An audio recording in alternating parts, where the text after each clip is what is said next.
A lo largo del siglo XX, la participación de los jóvenes en las jornadas de luchas sociales en Panamá han sido intensas e importantes. Esto es una impronta significativa que no hay que olvidar. La juventud en Panamá siempre ha sido vanguardia, siempre se ha hecho presente en momentos en que la patria así lo ha demandado. Puedo mencionarte varios casos y principio en decirte en el año 1925, con la llamada huelga inquilinaria de octubre de ese año, que al final el gobierno de turno solicitó la intervención de los Estados Unidos.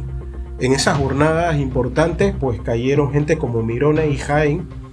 que eran jóvenes en aquella época y que tenían participación dentro de las ligas del movimiento estudiantil que se iba incubando en esa época, porque hubo un primer experimento de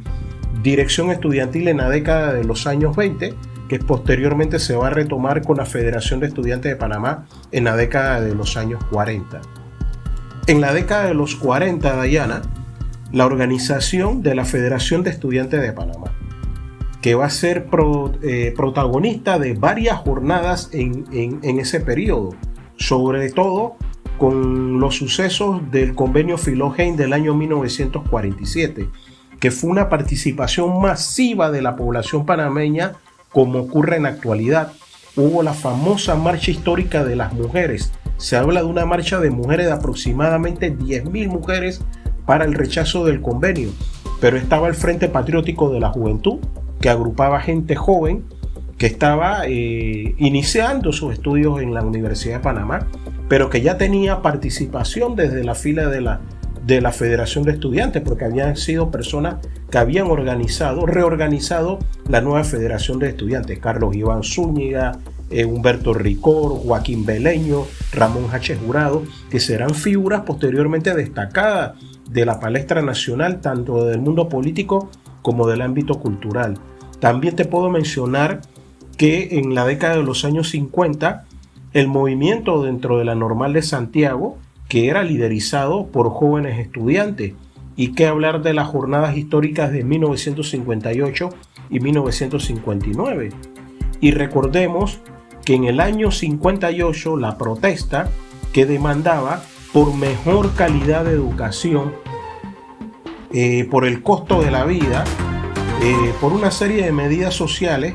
que produjo la muerte del estudiante Araúz y posteriormente la firma del Pacto de la Colina. Recordemos el año de 1959, abril de 1959, el movimiento armado de Cerro Tute, con gente jovencísima, salía de las filas del Instituto Nacional, Eduardo Santos Blanco, por ejemplo. Estaba Polidoro Pinzón, que era otra figura destacada del movimiento estudiantil, y eran gente joven, que no llegaba ni siquiera a los 30 años de edad. Y la jornada de 1964, la histórica jornada de 1964, donde los estudiantes piden que se enarbole la bandera panameña y que dará como resultado los sucesos del 9 de enero de ese año. También te puedo mencionar que en la marcha de la huelga del hambre del año 1959, participación estudiantil.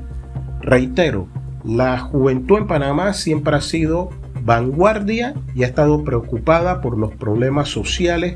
que acontecen a lo largo de la historia nuestra del siglo XX y ahora en el siglo XXI. En la destitución del ministro de Educación en la década de los años 40, que fue liderizado precisamente por las líderes estudiantiles, por la gente que está organizando la Federación de Estudiantes de Panamá. Si no mal recuerdo, creo que la destitución fue de Víctor Florencio Goitía. No recuerdo ahora mismo el nombre del ministro, pero fue la destitución del ministro de Educación en la década de los años 40, y cuando se organiza el movimiento cañero, con gente de la cañera, con gente joven, porque la Federación de Estudiantes de Panamá, Dayana, siempre tuvo beligerancia en los movimientos sociales que hubo desde la década de los años 40 hasta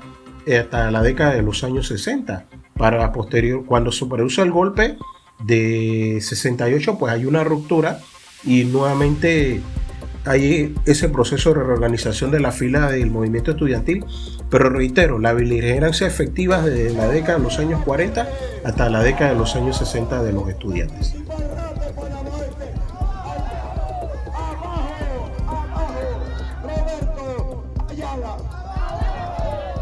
PRD y minería